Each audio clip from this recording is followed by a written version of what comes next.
Hello one and all, and welcome to Behind the Glass. I'm your host, Sam, from the YouTube channel Seen Through Glass. And I'm Tony from Gravelwood Car Sales. Yes, you are. Each week we get together, we talk about cars, motorsport, F1, what else? Cars? We talk about cars. You can listen to us on Spotify, Apple Podcasts. You can watch us on youtube.com/Behind the Glass. Don't forget to subscribe and turn on notifications. And Tony, if people want to support this podcast, what should they do? Watch it. No.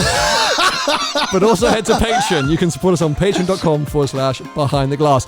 Thanks for tuning in. We hope you enjoyed the episode. It is time for the return of a very popular feature, Tony. What is it? One we haven't done for a while. It is Rate Your Rides. Oh, is this... We're gonna rate your rides. We're gonna rate them. My Tenzing's really kicking in. Really natural energy. I think also maybe some unnatural energy because I'm flying high. But yes, so it's been a while. We've had a lot of new listeners and new Patreon supporters join us in recent months. And so we thought it was a good moment to once again rate some of your rides. Now, if you're unfamiliar with this... I like doing this. Yeah, this format. Essentially, we asked a whole lot of people to submit their rides to us via email. And Tony and I basically go through it and say what we like or sometimes don't like about those cars. Very dangerous game that we play. Now, look, let's just say this. Everyone's allowed their own opinion, right? Yeah. I sometimes tell you yours are wrong. You sometimes tell me mine are wrong. But we are still permitted to have them. Mine aren't wrong, but okay. They are always wrong, Tony. And at the same time, we're all petrol heads. So, of course, we appreciate all cars, I think. Don't we, Tony? We do. There's a couple I don't appreciate. Yeah, I know. Yeah. And I know what's coming, so I'm a bit worried about what you say. But if we insult you and your car, it's not an attack on you as a person. It's very light-hearted. It's just an attack on your car. And it's an attack on your car. Okay. So there's no really way but just to launch into this. Full disclosure, the majority of these cars have come from our patrons. You would have heard it in the intro if you didn't skip the intro. But the patrons are amazing people who support everything we do. If you're interested in becoming a patron, it's patreon.com/Behind the Glass. Various different sort of reward levels you can get in on. And if you become a patron, you get access to things like this, submitting your car for us. We can rate your car. To review. We can rate your car. So there you go. Right, let's just dive straight in. Adam Rickle is numero uno with this stunner. Can you see what it is over there? Is your eyesight all right? Yeah, it's not a UK car. No. Oh. We have international listeners. Very good. So Adam's got a 992 Carrera 4S, but with the Aero kit. Yes. Now, I've only seen a handful of these cars, and every time I have, I've gone, oh, GT3. It's just not. It's not. But is that genius from Porsche, or actually a bit of a weird move? No, I think pretty much everything Porsche do at the moment is genius, to be honest. You would say that. Well, I would say that, yeah.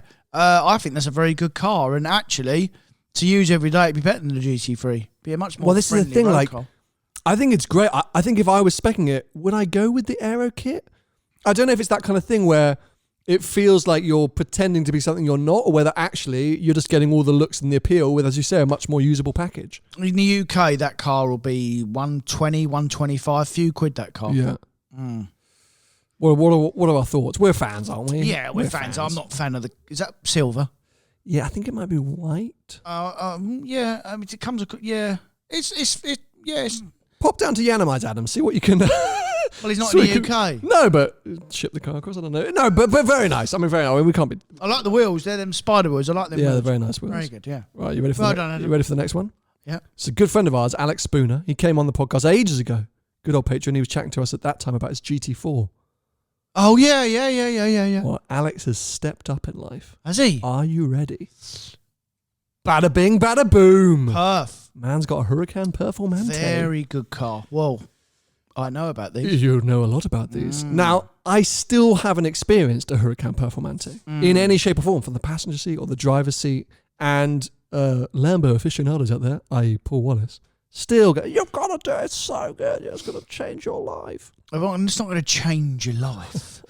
But it is a very good car. I don't miss mine, oddly enough. I said that to you before. Yeah, we've mentioned it on the podcast a few times. Yeah. Would you, and when I say I don't miss something is, would I go and buy that car again? No, I wouldn't. So my question is, if you won a competition on Good Morning Britain, okay, and you had a choice of a Huracan Performante or an Evo, what would you get? Neither. No. I have the money, please. No, you can't. If I'm giving you an A or B, you can't say, "Oh, I'll take E." Like you've got to pick A or B. Well, there's a gun against A your or B head. is C. No, there's no C. E. There is no C. There's a gun against your head. Here are your two prizes. Pick one. Perf. Really? Yeah, for sure. See, I think I'd go Evo because I'm assuming, like every other manufacturer, that Evo is 95% of a perf. Yeah, possibly. It just doesn't look quite as nice, does it? It probably just won't have that occasion that the perf has got. The perf is a special car, mate. It is a really, I do need to have a go, don't I? Yeah, it is. The best compliment I could give it is that it drove like a Ferrari. Yeah. It's really very... I told you now that I'm before. interested, yeah. Yeah, it really was a real... and in the wet, it was unbelievable in the wet. Well, Alex has apparently offered for me to have a go in this car. So maybe I need to go and do that. The problem you're going to have is getting in it. Well, I'm never comfortable in a Huracan. No, that's probably why you don't like them, or you're not that bothered about... No. It looks cool. Like, we're supposed to be rating his ride. I think, basically, well done. Mega step up. The colour I like. I don't like the Italian flag on the side. So I'm not a huge fan of that colour. Are you going to put it on the screen? Yeah. Don't everyone watching will be able to see as well. By the way, this is probably a more visual episode. If you're listening only, continue to enjoy, but you might want to go back and watch it on YouTube. So this is like a baby blue for the audio listeners, and it's got the centre lock wheels, if you know what they are. I prefer the forged wheels, the ones that I had on mine, the multi-spoke ones. Then are they the multi-spoke wheels or the forged wheels? I actually can't see, and I don't think I know the difference. So you're talking gobbledygook to me. I'm going, oh, right, okay. Oh, no, I'll zoom in. You stay there. Don't move. You'll mess it up. Oh, no, they're the forged wheels. They're forged wheels. Okay. Yeah. So they're not my choice of wheels, but the car I like. So that's good enough for me. And it's a big step car up. you like, but you've just really pissed on his spec.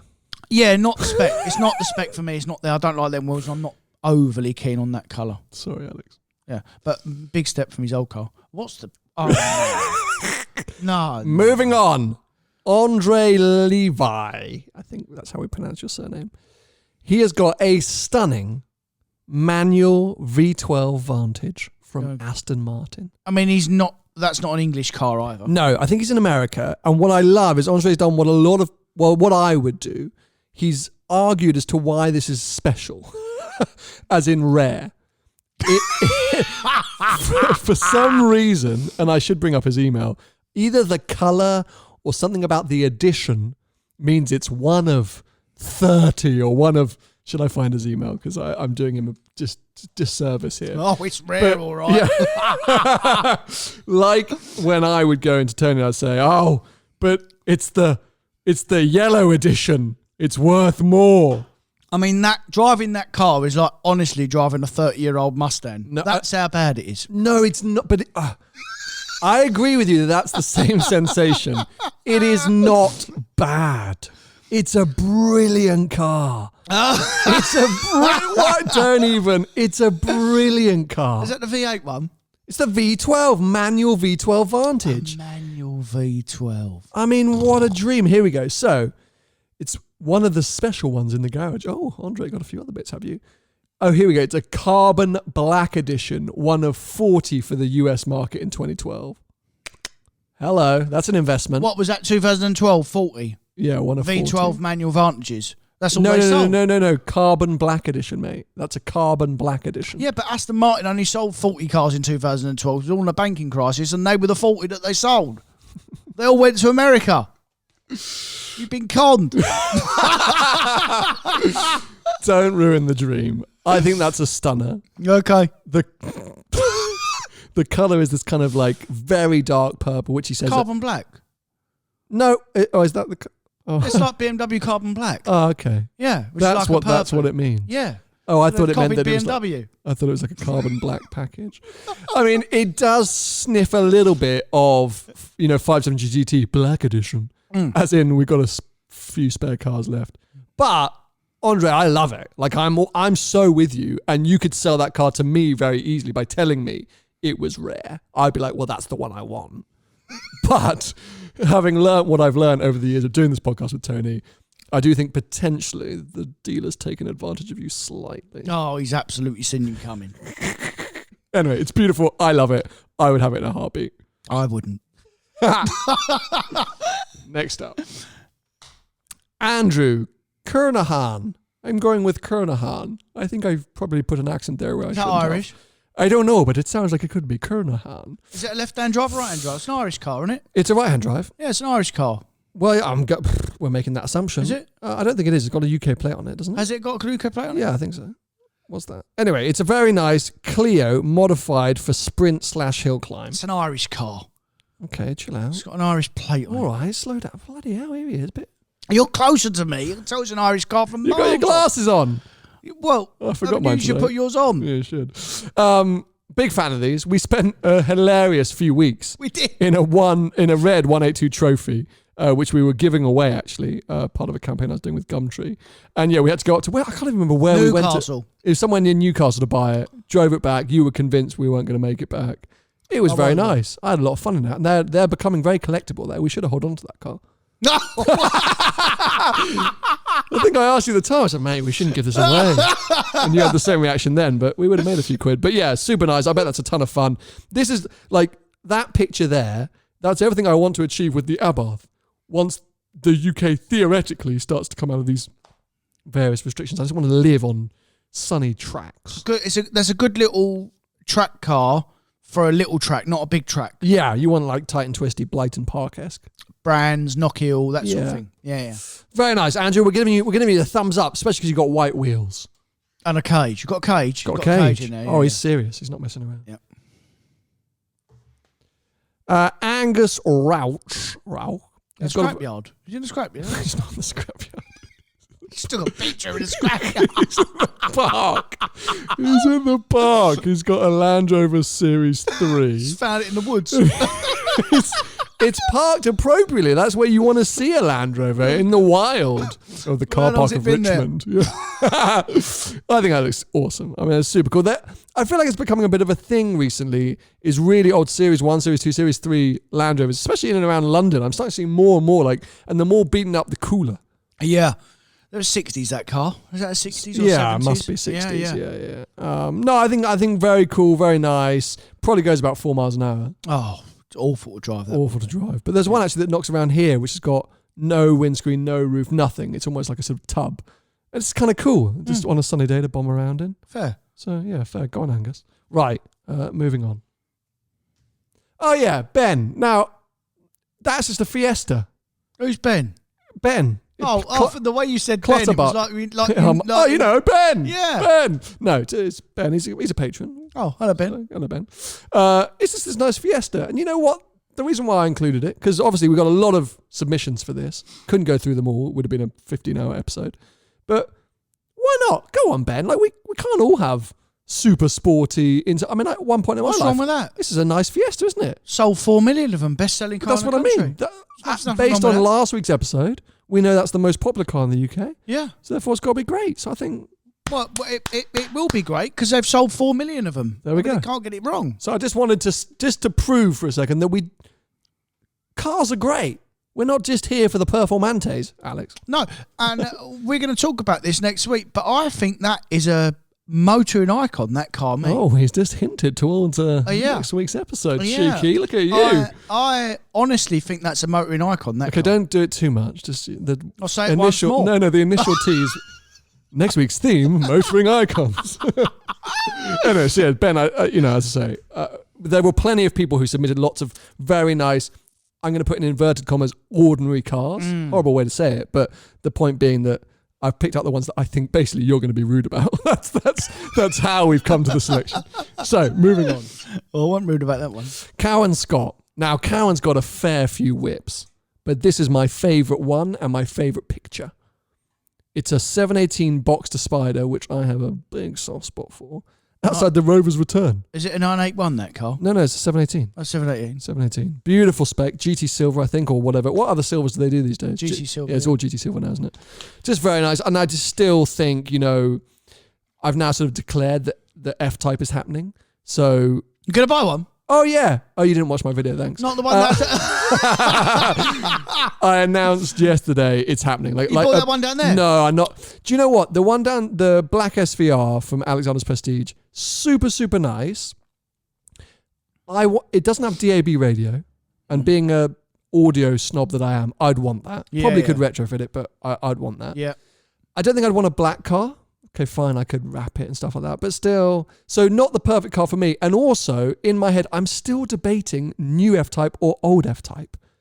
I can't get there. It's either SVR or it's the new shape. Now, looks-wise, I'm kind of with everyone that I think I prefer the old shape. But the new car is just incrementally better in every area, that it makes it a better overall package. They normally are. As everything is, they've just refined it so it's a better sports car, a lot sharper, a lot better to drive. And also, it would feel and be different to my previous F-Type experience. I still worry that the SVR, as much as I do hunker for one, might end up feeling a bit too similar to what I already did. Get on your nerves a little bit. Yeah, just feel a bit been there, done that. Yeah. So I don't know. So long story short, the hunt is on. I need to go out and I need to drive the new one again just to remind myself. And then I need to start really looking at the market. But realistically, I've got to clear some space. So I think this might have to be... Oh, I don't really know. I'm talking too much. There's a video in there. There's a video in this. If I was a better YouTuber, I would have done 4 more videos talking about this whole topic. But yeah, 718 Spyder has therefore, I think, had to take this back seat because this was the leading contender to replace the 40th anniversary 911 when that goes. You know, the thing is with you... I've bored you, haven't I? I've annoyed you. No, you haven't bored me. Is that... I think you're looking at one of the best sports cars you can buy at the moment. The full stop. Boxster Spyder? Yeah, as a sports car, as in Porsche do the best sports cars, 911, Cayman and Boxsters. Don't think they make the F-Type, so you're wrong there. Well, I'd argue you'd have all of them three over an F-Type. Oh my God. But that's what I mean about you. Like, you're just a bit odd. I like the weird stuff. You like the weird stuff, mate. Like... Because I like character and person. I don't like the best. The best is boring. No. I like things that are very good, but that I connect with and I gel with. You know, going back to your, whatever you said last week. What did I say last week? It's not about going for the 10 out of 10s at the bar. Because you know Quite what? a few people like that. The 10 out of 10, they did really like that. Yeah. But you won the 7 out of 10 because... Oh, I had the ones. Probably got daddy issues. And, yeah. You know? So that's the thing, you know, the F-Type, and I said it in my video, it's not about being best in class, but they give you what best in class sometimes doesn't. Because a 911 is fantastic, and hey, look, we're Porsche aficionados, we love Porsche, but they are quite serious 911s. They don't really mess around. That's why I like them. I know where you are with them. Exactly, but I like something that's a bit stupid. Yeah. Which is odd, really. You'd think it'd be the other way round, but... No, I get bored with stuff that's really good. Yeah, no, I don't. Yeah, okay. I just like something that's the best and really good. Well, I think that could be potentially the best car, and we're going to say that's amazing. That's lovely, right? Very good, yeah. Anything you'd change about his car? The colour. Okay. That's it? That's it. What's that? What's happened? I haven't even introduced the next car, and you've had an attack. This is Craig's Fiat 124 Spyder. Oh, I thought it was an MG. It's stunning, this. Why are you laughing your head off? No, because originally I thought it was an MG, and then I looked at it again, and it's, yeah. So it is red on cool. red. Yeah.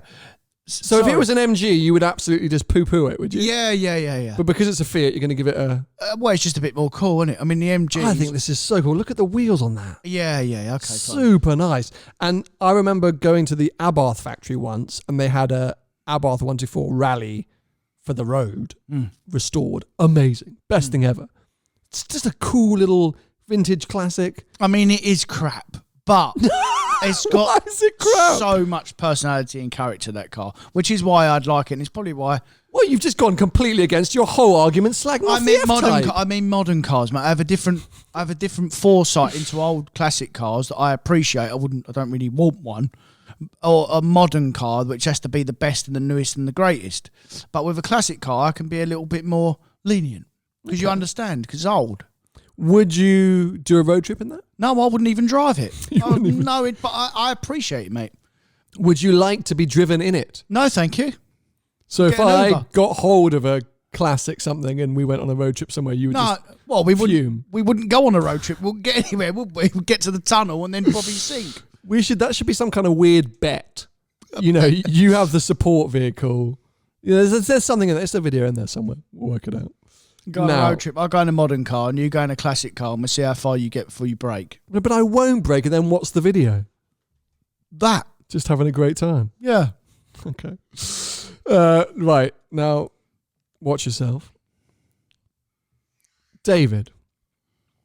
Taycan 4S. David. Is it on charge? It's not on charge. Brave man. He's not going anywhere then. Now, we all know I'm a big Taycan fan. Tony is not. No. That is the best electric car you can buy at the moment, for sure. What about the e-tron? Audi e-tron GT? No. You have the Porsche. Still have the Porsche. Okay. But I just don't like electric cars. That's it. David, what kind of range are you getting? Not what Porsche says. Because this is one of Tony's big hang-ups, is that, you know, the range is awful. So let us know in the comments. He's getting 180 miles. He's lucky, I think. I think that's a very nicely spec'd 4S. I would say it's a very Britishly spec'd 4S. Yeah. It's very grey on grey, but nice wheels. And starting to see more and more of them on the road. What do you do with a Taycan though in terms of spec? You only have a grey, black. You can now go crazy. They introduce all those wacky colours. But why? Like that's fine, mate. Yeah. I mean, you're driving to work in that car. You're not going to a party. I still love the idea of one, but I just don't love the EVs. Like if they brought out a smaller Panamera, like a short wheelbase Panamera, I'd be all over it. That's not David's only car, by the way. David, let us know. Is that your only car? Absolutely not. I mean, if he's obviously switched on because he's got a Taycan, because he's obviously not silly. So it means he's got another car. He's got a nice house as well. I can see that from there. David, let us know what your other car is that you supposedly have. What do you want it to be? 911. GT2 RS. Yeah.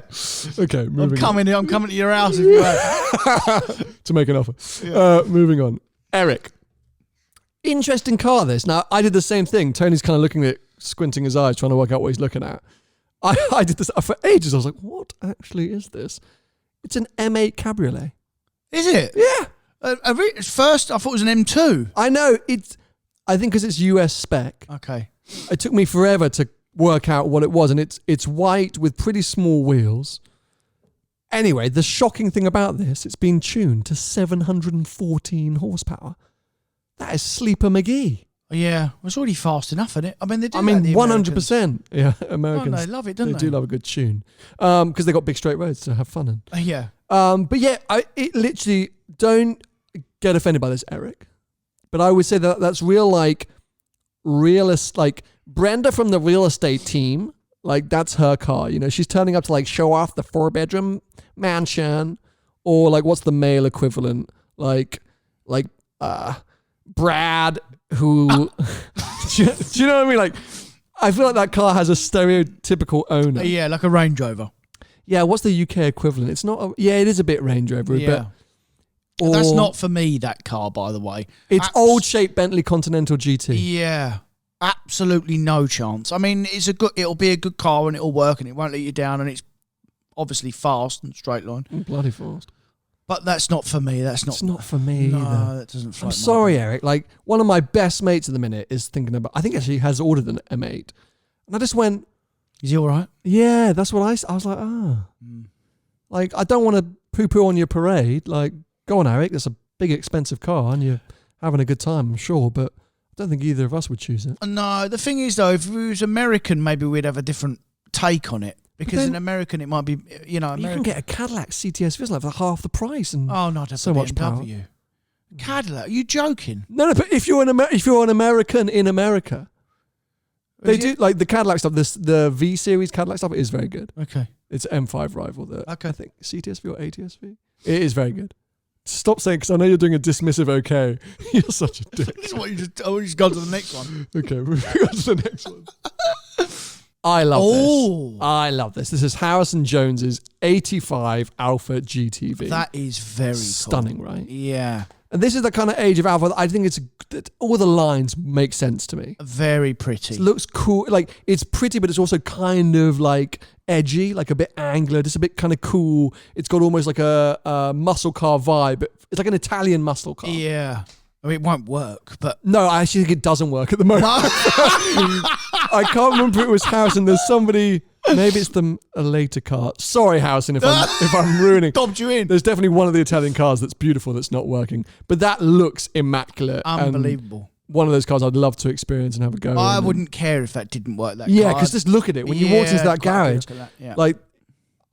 maybe the garage needs some work, Harrison. But that doesn't matter because the car's so stunning. You don't really notice. Like the studio. Oh, yeah. I'm not one to talk. Have you noticed all the mould coming back in downstairs? No, I haven't been down there. It's really bad. Oh, my God. I think this whole place is like... I think we're underwater here without realising it. Anyway, so yeah, I'm definitely not one to talk to Harrison. But what I'm saying is the car is the most beautiful thing in that room for sure. Yeah. And therefore, you don't really care about anything else. No. Bada bing, bada boom. A bit of JDM scene coming in from Jason. A 1994 R32 GTR, 450 horsepower. Now, I just looked at your face for the first time. I think we have a similar feeling about these kind of things. In my mind, it's very hard, this is very much a personal opinion, to modify GTR or Evo or anything and not make it look awful. Yeah. I couldn't think of anything worse. Oh. My friend has one of these. He has an R33, I think. Okay. So the one after that one. Sure. Which is modified. And he paid not a lot of money for it 5 or 6 years ago. And is now worth more than double what he paid for it. They are worth a few quid. Oh, they can be worth a lot. He loves it. The thing is, right, this is where I go OEM a bit crazy. So what did I drive? We're R35 now, right? So R34 GTR, the one from Gran Turismo or Need for Speed, the iconic blue, beautiful one. Drove that in Canada during Drive the World.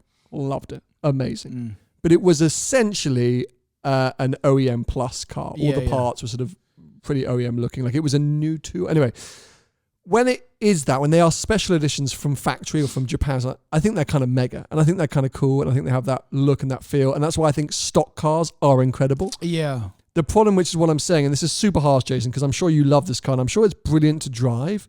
But most of the time when I see, there's always, I'm just a bit like, it's so clearly just been modified. Yeah. I wonder how old Jason is. How old are you, Jason? How old are you, Jason? I think he's got some other cars, Jason, from my memory, but this is the one that I picked out. Like, this is definitely, like, we're just not in this scene. Like, this is not our scene. So if I was 18, I'd be jumping up and down now about that car. Sure, okay. So it's because we've moved on. That's all it is. Yeah, and I think they're unbelievably affordable project cars, right? That you can get parts to modify, that you get insane power, like, relatively affordably, and there's a load of different options. But, like, example, if I got an Evo Tommy Mäkinen, I'd want it to be bog stock. Of course. Like, I wouldn't touch, I want it to be stock. That's the value in it, though. But also, like, it's the heritage. Like the car left the factory in it. And I know there's a million things you could do to that car to improve it, but I just want the stock experience. So when I see these sometimes, I always wince a little bit where I'm like, beautiful car. But, and to be fair, he hasn't really done much to it. That is a pretty stock R32. You know what that car has got, though? A bundle of character, that car. It's got the worst turbo lag you could ever come across. You know what I mean? Nothing. Loads of power, nothing again. But, you know what I mean? It's got, so unlike the modern one, which is like a blunt instrument, essentially, it's just a fast tool. It's just a bit of science, the modern car. At least they've got a little bit, but they're not for me. That's not for me, that car. No, I mean, as I say, it could get a lot worse. I think is the way I was going. We jumped in like, and so Jason's actual example is pretty nice. And I do actually have some content coming up with JDM icons. So I'm intrigued to experience them more, but yeah, not for us, but congrats, mate. I had JDM cars when I was a kid. I had the Nissan Pulsar GTI, I had an STI Impreza. So I'd done that when I was... You've done that whole scene. Yeah. Yeah, I explained it before. When I drove that GTR in Canada, when I grew up, all my mates were all into the European stuff. It was all German stuff. So I never really got into this world. Yeah. That's more my era that fair enough. You know, when you're a teenager, that's what you used to aspire to get. Oh, yes. Oh, no. Oh, yes. Really? This is Joseph McQueen's Jaguar XJS V12. I had a friend who wanted to say it's a beautiful car. It's two-tone. I know what it is. I mean, look at that. That is, I mean, I die for that. Bob, that's what it is. This is a stunner, mate. This is a stunner. No. Look at it. I would have that in a heartbeat. Would you really? In a heartbeat. I could actually see you in that car cruising down from London. Thank you. Next day, but no way. Don't come round my house. There's actually a cool story with this car. His dad, I think, had it, or his granddad had it, and they ended up selling the car, going in a different direction, regretting it instantly, and tracked it down a whole number of years later, and they bought the car back, I think, for his granddad or his dad's 70th birthday or something like that. No, so that's it's like cool. it's got a really nice story, really nice good. history. I mean, I knew you would hate it, which is why I'm showing it to you. Josie, that is right up my street. I want to come and film it. I kind of almost want to come and put an offer in for it. Screw the F-Type. Let's go and get this. I mean, mega. But I think, yeah, it was very unreliable, which is maybe why they sold it first time around. Yeah. I think I had 3 engine rebuilds. Yeah. But it's a stunner. I'm a big, big fan. So, Yeah. congrats. Another, in inverted commas, ordinary car from Josh. The reason I'm including this, Josh, Polo GTI. I feel like the Polo's a bit, I love these. Everyone bangs on Golf GTI Club Sport. I love a little Polo. Yeah, we get them in stock from time to time. Not loads, because they're not that popular, but they are a very good car. And if you shut your eyes, one, you think you're in a bigger car than what you're actually in. And two, they are just like a little Golf GTI, mate. We had the up GTI and then the Golf GTI, so the Polo just kind of disappeared in that middle gap, didn't it? But yeah, I've always kind of liked them. When I see them, I'm like, oh, cool, Polo GTI. It's a nice spec, big old wheels, red. Like, I'm a fan of that. The problem we always had with Polos is that the youngsters that wanted them couldn't have them because they couldn't get insured. And then when you could get insured in them, you'd have enough money to buy a Golf. So they're a bit of a funny car. Yeah. Yeah. No, good. Anyway. Now, this is a weird one. Michael, I'm really sorry. I don't want to try and pronounce your surname because I think I'm going to get it wrong. But he submitted a car from the US, a Kia Telluride, which is a big old hunking V6. I think it's kind of cool. I think it's like a sort of FBI, CIA. I think it's cool. That was a big Cadillac thing, from there. Yeah, it's a Kia, apparently. Yeah. Telluride. Got a big V8 in it, is it? V6. Oh. I mean, there's a lot of these big US SUVs. They're actually pretty nice. Will it drive all right, that car? I mean, I don't It'll be fine. It's a big SUV. Do you know what I mean? Like at that point, and they sort of kit them out with loads of stuff, and I think that's quite good looking. I don't even know. I mean, I've never seen it before, but it's a Kia, so surprised we don't know about it. It'll work. It'll work. Now, Michael has kind of ended the game here. He's not actually our last submission for today, but I mean, he's just turned up and just pooed on everyone, hasn't he? Yes, yeah. Michael, can you up your Patreon? I'm joking. Whatever. I don't even know what level you've contributed at, but whatever level. Well, you better be at the highest. Because Michael has submitted his Range Rover Sport SVR and his Pista with matching plates. That's I mean, a very good goals. Yeah. That is such a good two-car garage. I love the Pista spec. I think maybe it's the light, but it looks like it's a grey and a black stripe, maybe. I can't tell, but it's a red, black wheels, grey and black stripe. I think I'm going for that. Correct me if we're wrong. And then a black on black SVR. I mean, that is so cool. Very good. I mean, that's all we can say. Yeah, can't really say anything bad about that, really. No, I mean, it's sort of that won. works. You just won. Yeah. Nick, the reason I included this, Jaguar XE, it's the V6, the XE S V6. Super nice, this, and I think they're really good handling cars. I think it looks the bomb. Those big wheels, lovely. I think it's a good car that sometimes gets forgotten or overlooked. Yeah, so I had one of them in stock for about a year. Did you call me? No. But I was impressed with how good it was to drive. Yeah. But it's just that, in that market, mate, the Germans have got it sewn up, and the XE and the XF just get overlooked. It's a bit like the Giulia.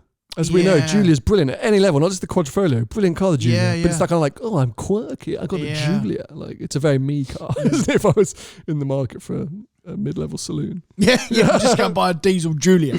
By the way, did you notice how many people last week we kept calling all these cars, there's executive saloons, and people are like, what are you talking about? It's literally like a car for 13 grand that everyone owns.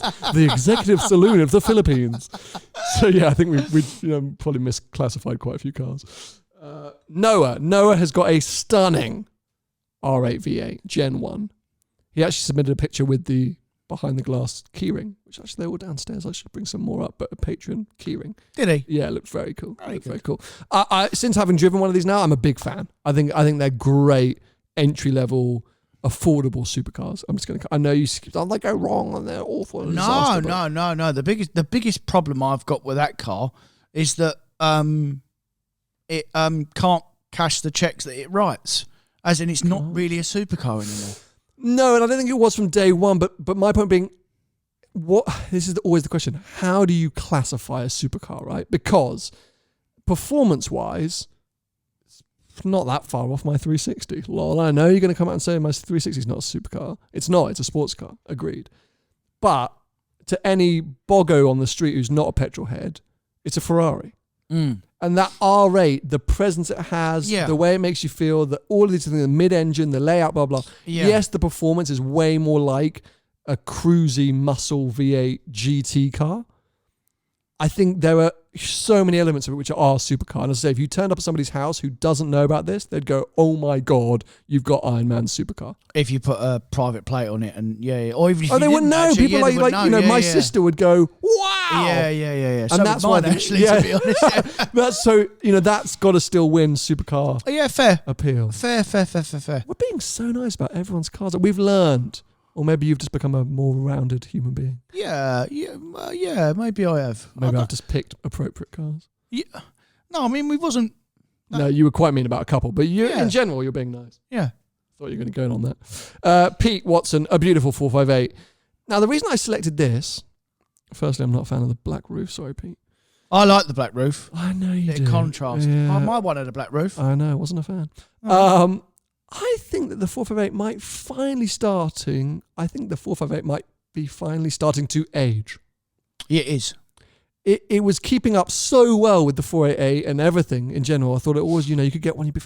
Finally, I've started to look at it and go, it looks a little bit old and now. the tables are starting to turn on it now. So what's happening now is that people are buying 488s and not 458s anymore.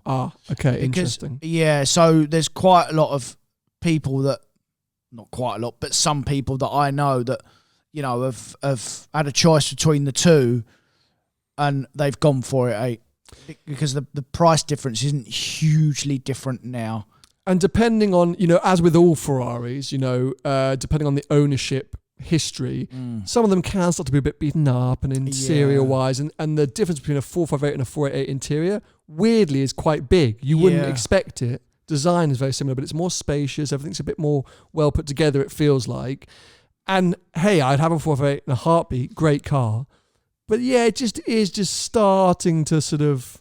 I wouldn't now. I'd have a Speciale, but I just wouldn't have a 458. No. Even with race seats and everything? No, it's just like there's so many better cars out there now, mate, that you could get for that money.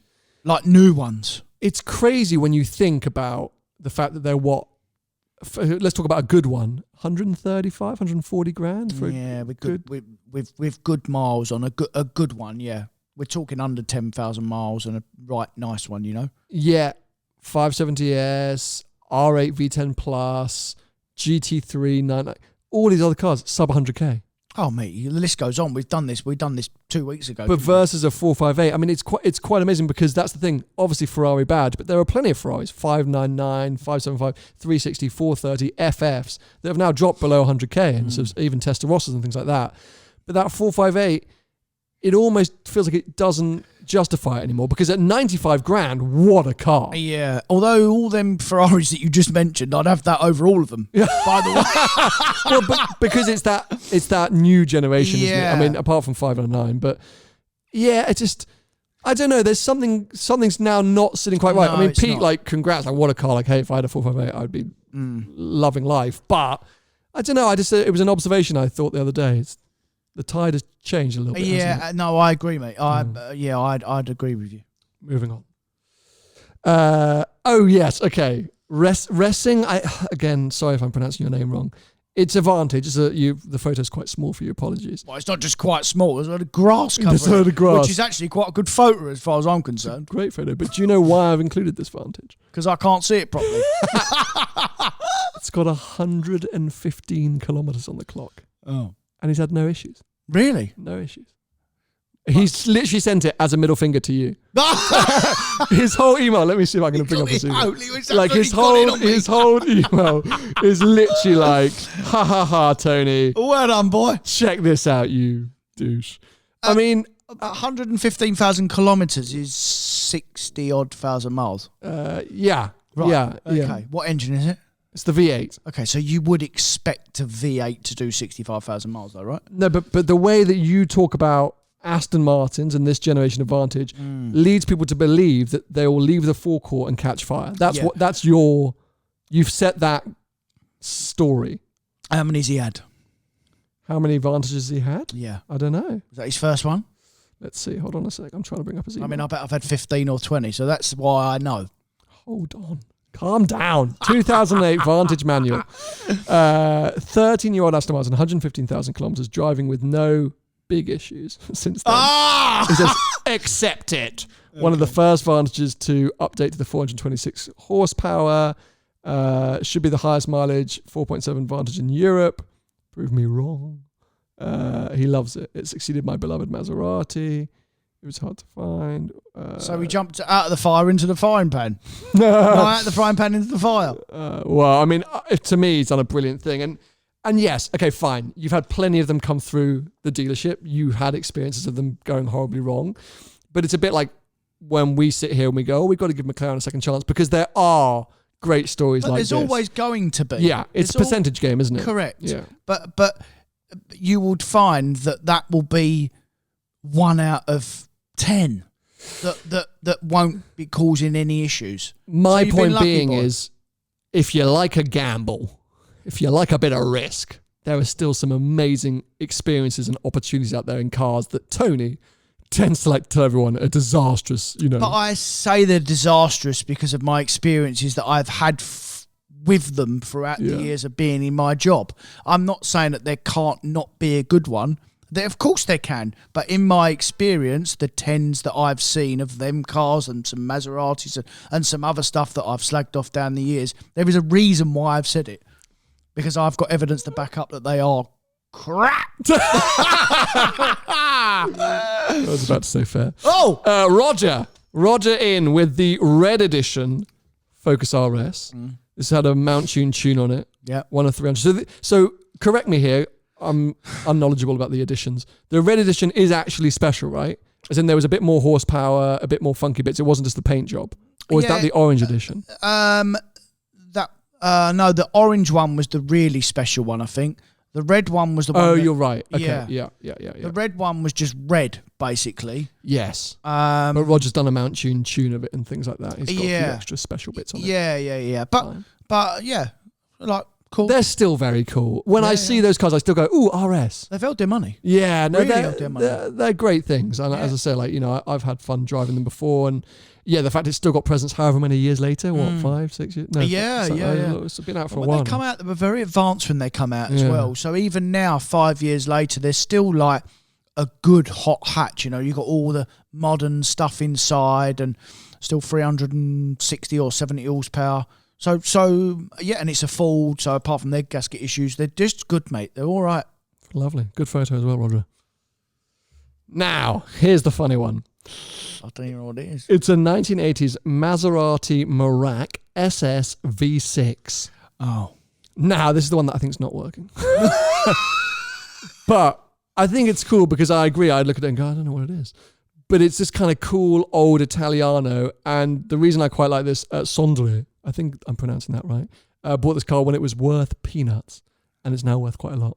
Is it really? And he's still sticking with it. He hasn't sold it for a quick profit. It's his little baby. And I think, good on you. But it doesn't work? No. Apparently not. And then I think we're going to be wrapping things up today. Let me just double check. How many more we've got? Oh, no, we've got one more after this. Stuart Mackenzie Rock with the Vanquish S Volante. Now, we've been going in on quite hard on Aston Martin so far, but that's nice, right? I like that. Yes. I wouldn't buy one, but I do like them. For me, they are so underrated, Vanquishes and the Vanquish S. I remember driving one out in LA for the first time years ago and just going, God, this car is good. That's where you have that car. Yeah. That's exactly what it's that car's for. It's an amazing cruiser, especially in the Volante form. Yeah. Beautiful, beautiful line. Sounds incredible. Yeah. Easy to use, easy to drive. I don't know how they've done value-wise, but who cares? Well, no good probably, but why not? Well, if you bought probably. it new, definitely. Yeah. But if you bought it used, like... But I like, like I said, that's not something that I would own. But you were going to appreciate it. Yeah, I appreciate it. See, I think you are a changed man. What? 2 years ago, if we'd done a Rate My Rides and that had come up, and you would have just gone in. No. You would have. Yeah, but sometimes you have to reel yourself in a bit and be a little bit, I think you've educated you. I think I've helped you open yourself up to the world. I wonder if I've helped you more. I think you have. You definitely have, but I wanted to take credit for something. You have. I think you have mellowed me a little bit, especially social media-wise. You've definitely educated me, so thank you. Thank God. Final submission, a tiny photo, which you really can't see, but I kind of used it almost as a bit of a sentimental reason for us. Tom has submitted his TT RS, one of our very first videos. One of the first times Tony ever appeared on anything seen through glass was in a TT RS, and they're still cool cars. Good car. Very good car. I mean, at the time, people were going nuts for them. Don't you remember all those videos flew, and then I went and bought a Cayman instead. Well, why didn't I buy the TT? That would have been the better YouTube decision. But this one looks stunning in silver. How much power did they have? They had a lot of 400. That's it, 400 PS. They still have. Still have. No. Well, not all of them. They could have dwindled. Yeah. But yeah, just cool little pocket rockets. Yeah, I think at the time they were, 60 in under 4 seconds, which was the time just as fast to 60 as the outgoing R8, weren't they? They were very good. Yeah, very good bit to kit. Well, that's going to bring an end to it. So we did get a ton of other submissions, and maybe we'll do another episode at some point if you guys have enjoyed this. But it felt like a nice thing to do whilst things are still a little bit quiet. There's a little bit of smattering of news to talk about here and there. And Tony's already teased next week's episode, which is motoring icons, and we'll touch on some of the wider news of what's been going on in the world. But I'm glad we've done this today. Yeah, me too. I think we've been. I enjoyed. I hope we've been. Yeah, hopefully no one's too offended. So yes, thank you for tuning in. If you want to follow Tony, he's at Tony Gravelwood Car Sales on Instagram. Still looking for stock? Yeah. As always, yeah. What's the brief again? 0 to 4-year-old sports performance prestige SUV, please. Get in touch with them if you've got any of those that you're looking to part ways with. And if you want to follow me, I'm Seen Through Glass pretty much everywhere. And we'll be back with you next week for another episode. Bye-bye. See ya.